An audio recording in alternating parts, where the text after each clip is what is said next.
Special effects are fun and all, but if you want some of that pulse-pounding action sometimes, you gotta put a bankable movie star in jeopardy. Times have changed since the days of tough guy actors pretending it's them from beginning to end, and instead have started to give credit to the unknown stuntman and stunt woman and stunt people. But while they're giving credit where credit is due, there's still a little death-defying the actors will do in the name of integrity, or just because it looks fun. The MCU has its share of actors willing to put themselves in harm's way. One of the most anticipated parts of Spider-Man No Way Home, aside from the world's worst kept secret, was the return of Willem Defoe as Spider-Man's signature foe, the Green Goblin. Defoe was down to return to the role that launched 1,000 memes, but he had some very Defoe-like demands. First, naturally, he didn't want it to be in the order of a winking cameo, but rather a substantial role in the story. So, yeah, big check on that box. The other was that he wanted to do his own stunts. This was not an act of bravado on the veteran actor's part, but rather he felt that developing the way the Green Goblin moves while trying to menace that meddlesome Spider-Man was a key part of the development of his character. Plus, I mean, come on, you're not gonna take a chance to ride a goblin glider. The supporting cast for that superhero life don't always get in on all the fun. The best they tend to manage is end up in harm's way while having to cover for Spider-Man's identity by telling Betty Brant that it's really Night Monkey out there fighting a giant lava monster.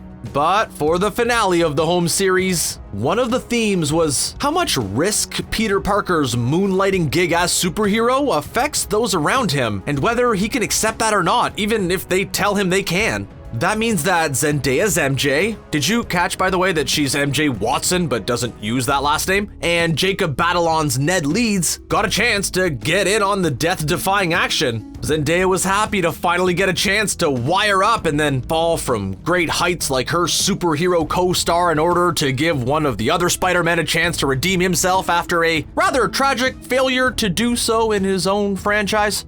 Her mind was not full of notions of what might happen if this fall does not go well. Instead, she noted, quote, how sick we looked, end quote, saying that she and Jacob were having fun. See, Andrew, it's all okay now. It's all right, buddy. It's bad enough to have the fate of one studio on your shoulders in a billion-dollar franchise, much less two. Sony and Disney's shared custody of Spider-Man means that a lot is riding on Tom Holland, not just for the MCU, but also for Sony's budding Sonyverse of other Spider-Man-related characters. But Tom Holland comes to the Spider-Man franchise already ready for some spider action, having played Billy Elliot in the stage adaptation, and nailing his audition by doing the backflip that was written into the scene, even though the producers didn't expect that to happen. Holland's death-defying acts in his rig made the moneybags worried about their moneymaker as he threw himself into the action. Turns out Tom's on- and off-screen partner Zendaya had a lot more to worry about.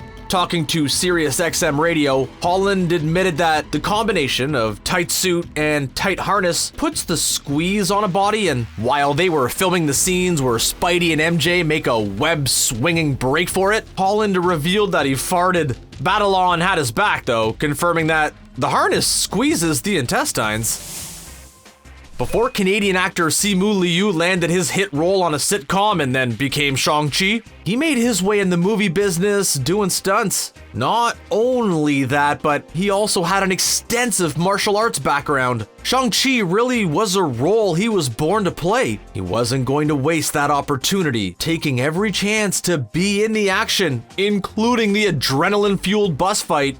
His dedication to that scene took its toll. Filming the part where he slides along the top and then smashes his way back inside, Liu noted, quote, the bumps and scrapes add up and, in my case, resulted in my knee swelling up to the size of a tennis ball after this day. Still, they had to drag me off that bus. I wanted to go over it again and again until it was perfect and then some.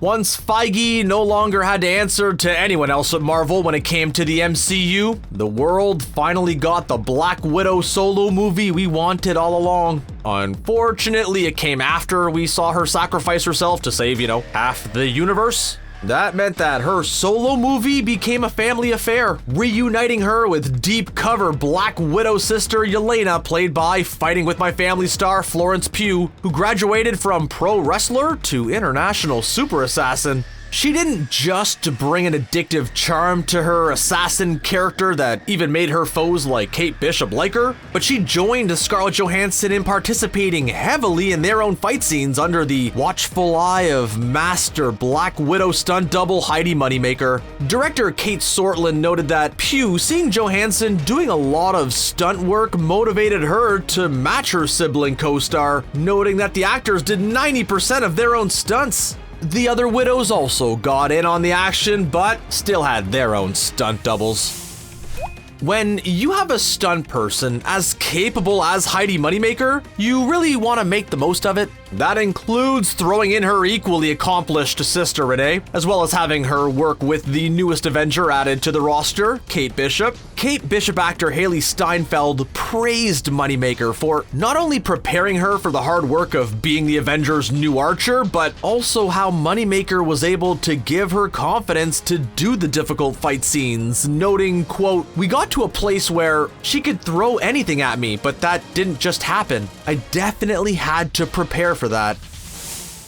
When you're playing a superhero, it's not enough to just do incredible physics-defying stunts. You also have to look super cool doing it. Elizabeth Olsen's Wanda Maximoff, otherwise known as the Scarlet Witch, was the Avengers' best-kept secret when it came to overwhelming power. Listen, she was a wild card, mostly because no one really had a grasp on what it is she actually did. Turns out it was wielding chaos magic at will. All you had to do was burn her out. The advantage to her power is that it's less a punchy, kicky power as much as it is a finger-wiggly, waving power. Even so, Olsen shared some behind-the-scenes difficulty doing just that. As she descended down to make sure Thanos knew who she was, she noted that she couldn't look down where she was walking. She has to look menacing at the big purple meanie that she's about to scare enough that he had to rain fire down on his own people to get out of it. Unfortunately, not looking where you're stepping on uneven terrain meant that she ended up on her keister in a take. Oh yeah, that's right. I said keister. That's right. I sound like your parents.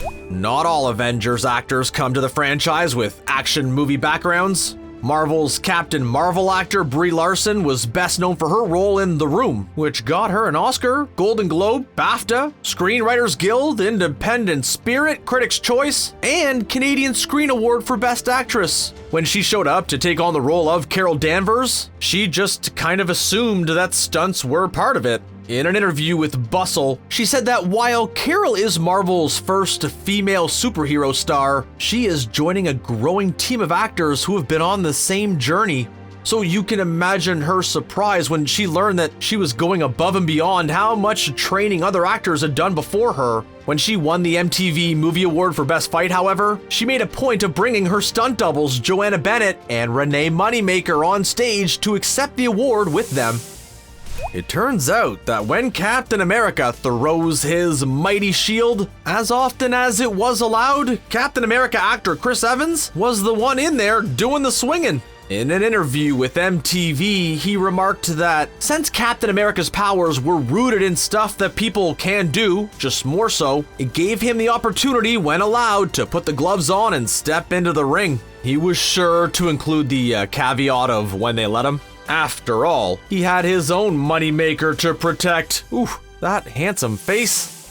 Speaking of handsome heroes, the one who started it all with the breakaway hit Iron Man also isn't afraid to get in on the action. Though with him, that also involves a flying suit of armor that shoots all manner of things. Robert Downey Jr. took Iron Man from B-list to A-list, as well as himself from fading Brat Pack star to beloved superstar. Iron Man 3 actor Guy Pearce related a story where not looking before he leapt went wrong, telling GQ, quote, "Robert broke his ankle in the middle of that film because he had to do a stunt where he jumped from one platform down to another platform and be on a cable. And he said, I don't need to rehearse it. And he jumped and the guy holding the cable wasn't sort of ready or something, and he landed hard and he broke his ankle. So the film sort of shut down for like 5 or 6 weeks. With all that downtime from stars doing their own stunts, it gives the stunt performers a chance to go all Colt Seavers from The Fall Guy and be action detectives. The Moneymaker sisters would probably be great at that. Please release me. No. Let me go. No.